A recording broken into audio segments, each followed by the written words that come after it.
Hello, everyone. Hi, happy Thursday. We are back on Coworking's LinkedIn account to host yet another live, which I'm really looking forward to. Before we bring up our guests, I just want to give a little bit of introduction as to what is this live all about. If you follow us for a while or recently, you might have noticed that a few weeks ago we were in London to attend a really great event that is called the Coworking London Conference. There was a lot that was shared, and we thought, together with Caleb and Mandy, who are going to join me in a second, how about putting together a live event post-conference where we can debrief what was discussed and maybe share some of the takeaways we are taking home with us from everything that was discussed. So this is why this live is going to be short, sweet, and without further ado, I would love to invite Mandy and Caleb to join me. Hello, guys. Hey, Pauline, good to see you again. Likewise, how are you all doing? Very good. Yeah, fantastic. Thank you. Nice. It's really good to see you again. I think it was such a nice experience in person. So I'm like, oh, okay. It's also nice to see you live and online. I know you both very well, but I imagine that some of our followers on LinkedIn do not know you yet. So could we start with a short introduction about who you are and what you do? Caleb, go ahead. No, ladies first. I'm a Southern Mandy. gentleman. Right. Okay. So, hi, everybody. I'm Mandy Jamat.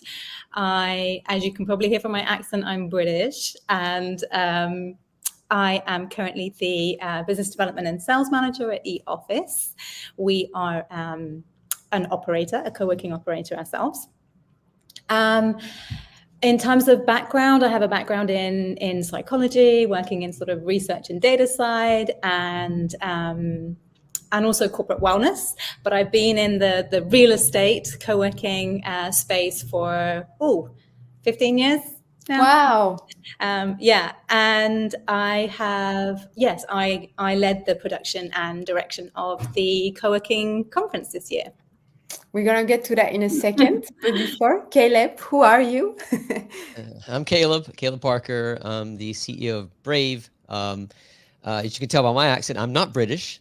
From the US originally, but I am in London for 10 years. And I've been in office real estate for 17 years, most of that being flex. Started my career in hospitality, sort of bridged had one foot in hospitality, had one foot in real estate for my career. But I also have a podcast called The Caleb Parker Show that is focused on the future of office, because I do believe there is a future for office.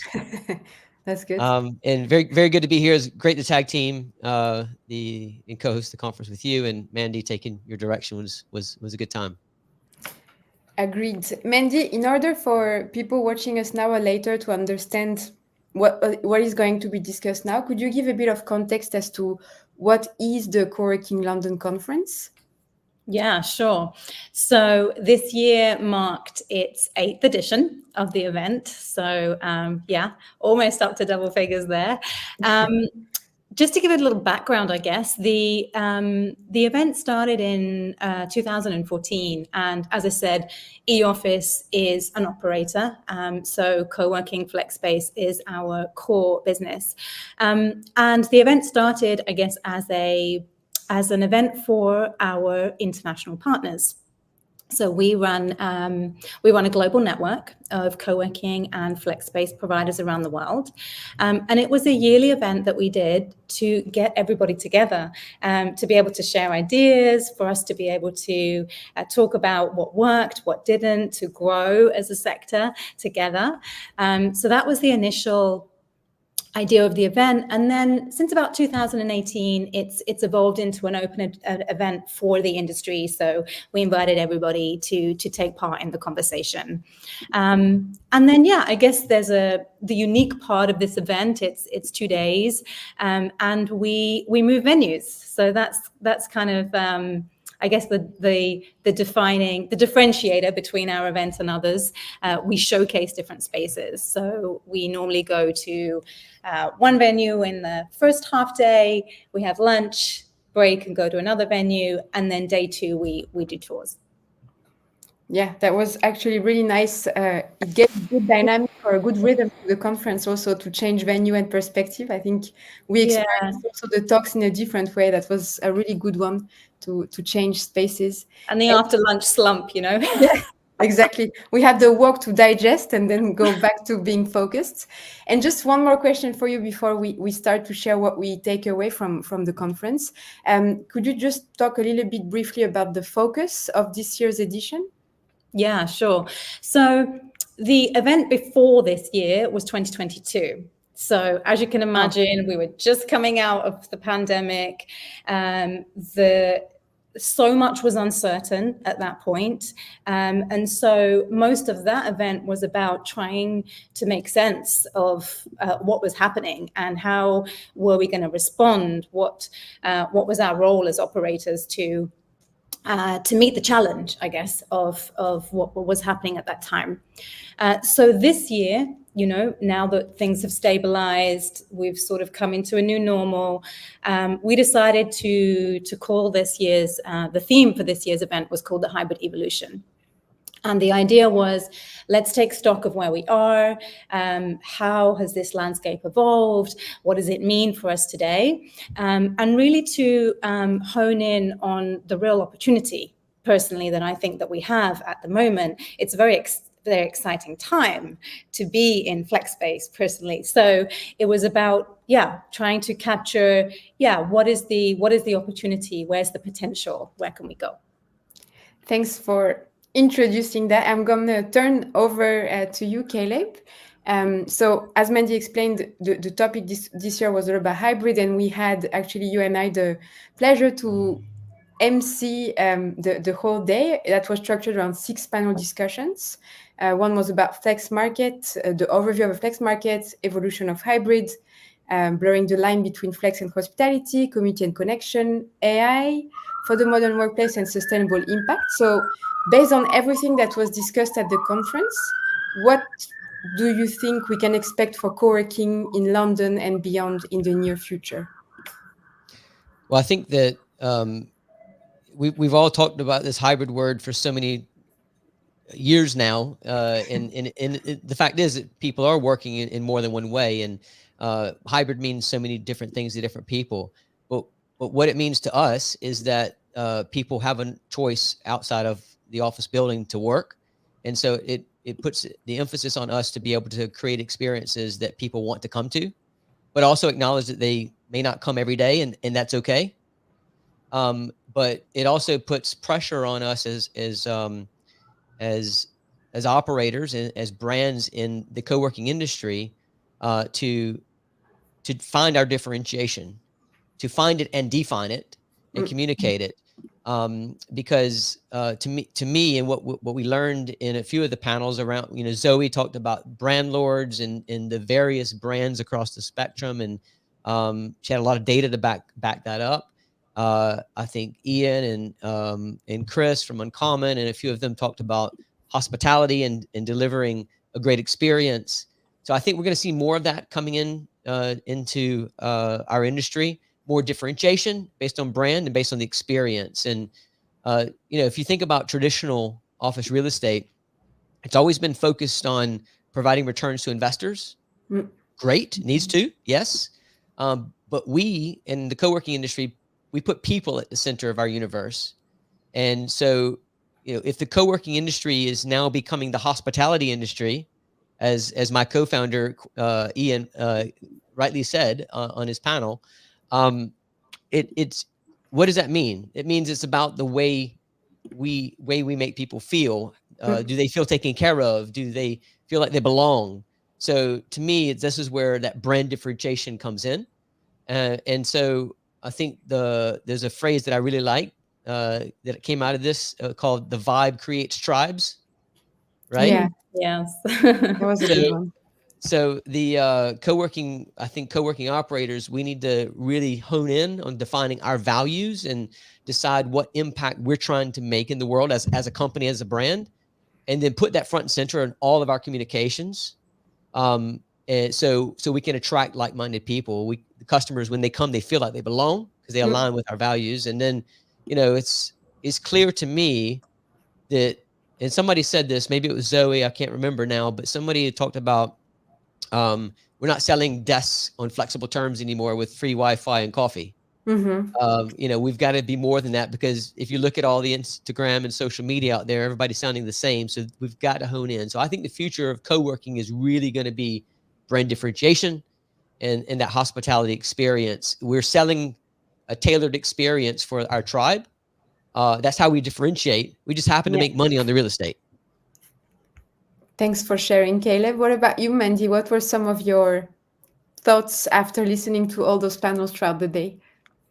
Yeah, I mean, definitely belonging is one thing that kept coming up for me again and again, in various different ways. Right, we had a specific panel on community and connection, which honed in on this sense of belonging.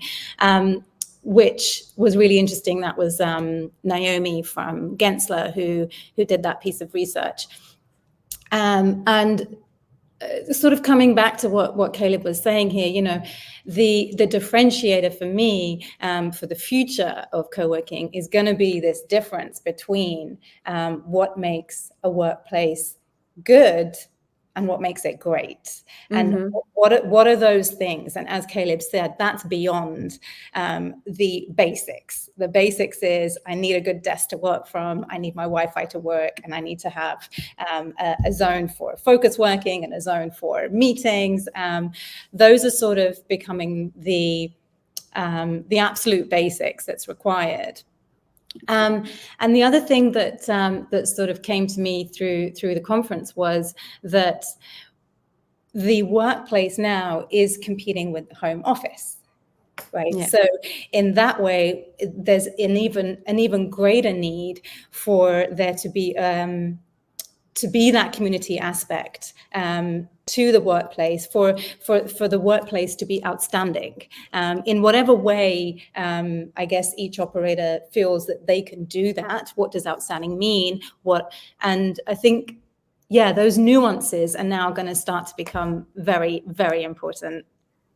And if I may add to what you guys were saying, I think what was also really interesting for me, first, as we were coming from outside of London, we always look together with Dimitar at what's happening in London. It's one of the most advanced co-working markets. So whatever is being discussed, in London, it's going to come later on to the rest of the world when it comes to co-working and flex.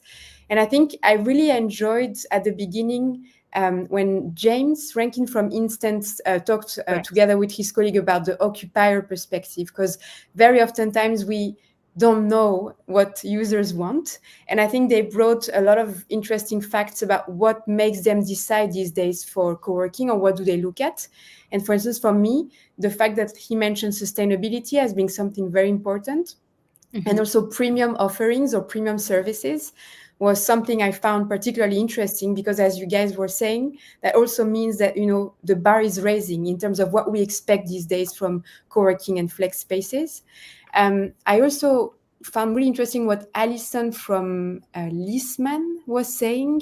Again, when we talk about companies and, what are they currently looking for, she was saying something around the question of everybody is asking themselves, but why do we need a workplace these days? So I think we are also bringing a notion of purpose behind the workplace that maybe was lacking. And co-working somehow has always had a purpose, it's to bring people together, what you were explaining, Caleb, about having a tribe, and it feels like this is also being pushed even more now through co-working spaces, which I found really interesting.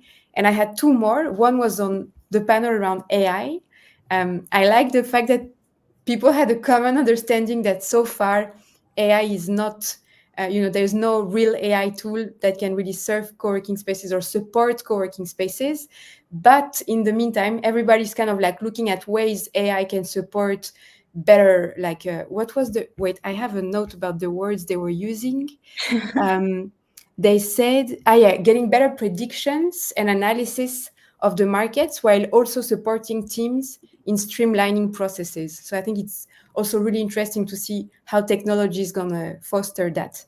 And there was so much that we can discuss. I think sustainability, as we said, there was a great panel on around B Corp.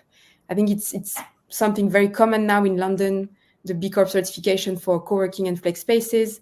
But I also liked what Anna from Work.life explained, as in there are many certifications to help co-working spaces show their sustainability efforts. It might not be about B Corp, but just as a brand, it's also good to know that there are frameworks that exist to support you in showing your efforts in terms of sustainability to your end clients, because we know now through the data that the Instant Group are sharing that people really care about that. Yeah, I think maybe there's also going to be a growth in certification type, for the sector in that way. Yeah, obviously B Corp is a leader right now, but there are others, and I think that's going to increase because people want to be able to have that verification to say, yeah, this is, we care, and this is showing that we care in these ways. Yeah, I would just add to that bit is, and I think earlier when you talked about the space and the different characteristics of the space, but then we also have the how we make people feel. Those two things go together, and I always like to think of, use a computer analogy where you have hardware and software. The hardware is everything you see in the space, how it's designed, the fact that it's sustainable, all these things. But then the software is all the programming and how you make people feel. How do they feel when they leave, when they come into the space? And I think one of the things on that hospitality panel that came up was the difference between service and hospitality. Mm-hmm. And the service is what you do for somebody, and the hospitality is how you make them feel. So it goes back to the hardware and the software. Yeah.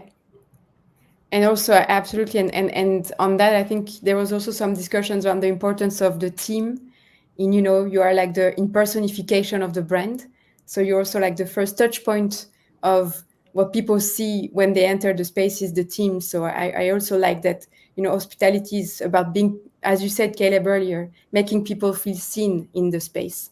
I think Ian said something in the conference around smiling and acknowledging people when they enter, and how much of a difference it made to just say, hey, hello, instead of just being at your computer and, letting people enter.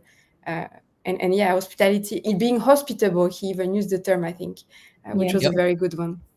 Yeah, I was at another event recently, and in context to this this hospitality piece, the discussion was about creating like little magic moments throughout the employee's day, and one of those, I guess, these magic moment makers was the barista in their office, and how much that you could come and you could, the value of something as simple as that was huge for the employee experience, because it meant that, they were able to go to, and it got to the point where, the barista in my office knows my order. He'll personalize it for me, and he knows my name, and that's my little magic moment in my day as before I go off and, perform.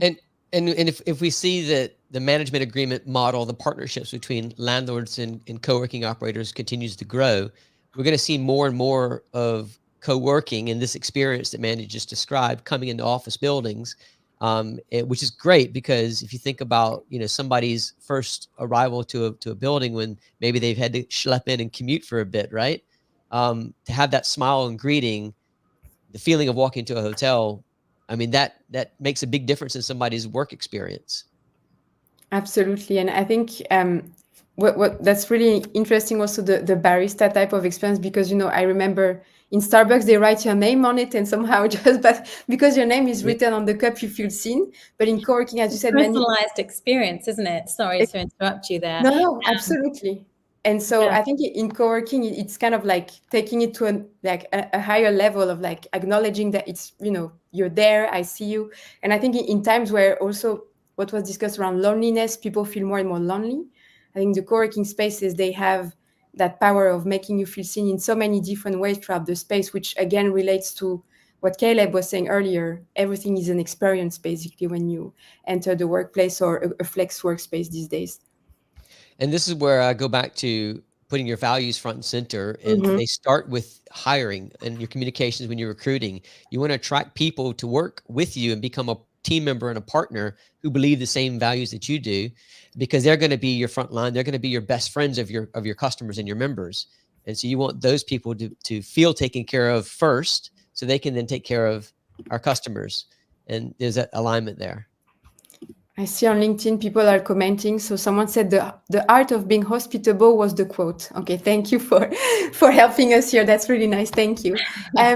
Just as a yeah, as a wrap up, what would you guys advise co-working spaces watching us now or later, moving forward? Mandy, I'll let you go first again if you'd like. Sure. Okay. So, well, I guess one of the other things that sort of came out was this diversification, right, of the way that companies are using the spaces, the difference in the service level that we need to provide. So, I guess what I would advise is, as an operator, I have to think about where in the sort of workplace ecosystem do I sit? What am I providing? Am I providing the HQ? Am I providing the neighborhood space for the remote workers? Am I providing the monthly meet for everybody to come together? And so from there, I can then focus on doing that really well. And as we've said, I think the focus has to be on amenities. It has to be on this hospitality service, trying to get the service level really really great, and the community aspect from starting from your team outwards. So yeah, that would be my focus on building a space that people are going to remember, they're going to feel good in, they're going to go away and want to return to. Caleb? I think that what co-working makes up still less than 10% of office real estate, but it's trending upwards and it's going to continue to grow. And as it continues to grow, we have to remember that the pie is getting bigger, and instead of competing for the same piece of the pie, we should be collaborating to grow the pie. So I think look for collaboration opportunities to help our customers beyond our four walls is important. And I think because the competition, so to speak, is heating up, there's more and more entrance to the market, including landlords. There is a risk that if we don't differentiate and we don't go double down on the values in the brand, that we become lost in the commodity, and customers get confused because we keep saying different jargon and terms, and we're trying to sell the same products. Instead of differentiating on what we call the product, let's differentiate on the experience and the brand and the values. And then, to me, it's about defining those values and who we want to serve, and then creating that experience for them. And then through the programming, deliver a great experience. And finally, actually not finally, I have two things left. Please. I just want to make a point with social media. Social media, I see some really good operators and brands talking, sharing on social media, in sparking conversations. But I also see operators just flogging desks and selling. And social media, yes, we need to sell sometimes on social media because we need to make some money. But I love Gary Vaynerchuk's book, Jab, Jab, Jab, Right Hook. And what he means by it is a boxing analogy to give value on social media and then ask sometimes. So I would encourage everyone to put their brand on social media in that way. And the last thing I would say is embrace technology that gives customers the user experience they're used to in all other aspects of their lives. And one of the things on that is, we're used to using an app to get everything, groceries, food, whatever we want. So I would say that that's another thing that we need to be embracing, is technology to give a good user experience. Absolutely. And if I can just add on what you guys were saying, I think to me, there's also a matter of focusing for co-working spaces. I think they really need to focus on who they are and who they want to attract. And when I was thinking of takeaways of the conference, I was also thinking oftentimes co-working spaces or flex spaces, they build the space for members or for potential clients, but not with them. And that's also where I think all the confusions and the it's what I think versus what they want. And so I think really being able to have that community around you and have users being able to give you somehow feedback on the iterations you're building, to build it with them, I think makes also a huge difference in everything that was discussed, because people feel more a stronger sense of belonging in something they've helped co-creating, rather than something that's just being offered to them. So I would really push co-working operators more and more to really build things with their members and not just for them, and also have the team in that mindset of togetherness rather than pure service-based. Very good. I love that. Caleb, you want to... Well, yeah, I want to first give you a shout out, Pauline, for all the work you're doing helping community managers in the retreats that you're doing. And I know you probably want to be humble and not promote yourself, but I want to say that because I think it's very admirable, and you're doing some great work. Thanks a lot for saying so. I think, I said it on LinkedIn a few times. I really appreciate it, first of Mandy, for allowing me to MC on your side. I think it was a really amazing experience. But I would also advise everybody following us on Coworkies or watching us now to look at what you are doing, Caleb, because I think you also open up a lot of conversations that are really important about co-working, community, and also the future of the office. So yeah, also kudos to you and all the work you put together, because I know how much that is. So kudos to you and Mandy again for the event. And that's why you were both our co-hosts. Yeah, exactly. Well, what a nice wrap up. Can we close with a shout out to Pierre, because as we said at the end of the conference, this being the 8th year of putting on this conference, it takes a lot of time investment of the eOffice team to put this together. Mandy, your time, I know you're on countless calls and chasing people on emails, but it's such a good purposeful, impactful project that helps the industry. And I think in this time where we all need to collaborate, that's the ethos you're bringing to the table here. And so it's a big thumbs up, 2 thumbs up for Pierre. Thank you. And I look forward to participating next year. Likewise. And I think we also said it, Caleb, at the conference, it's also very important to have that type of event that are actually led by an operator.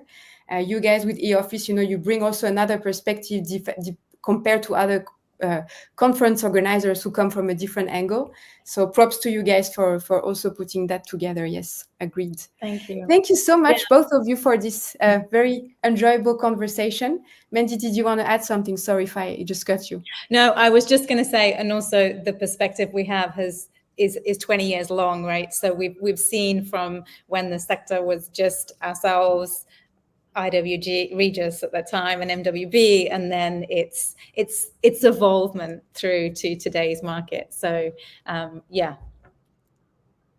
Thanks a lot. Well, I will let you both go. Everybody watching us now or later, please follow eOffice, follow Caleb and his work, and Brave. Subscribe to their newsletter as well, to keep up with everything that's happening in London and beyond. And we'll be back on LinkedIn very soon. So also give us a follow on Coworkies to see what we are up to. Thank you, both of you, for being with us today. Have a wonderful rest of the week.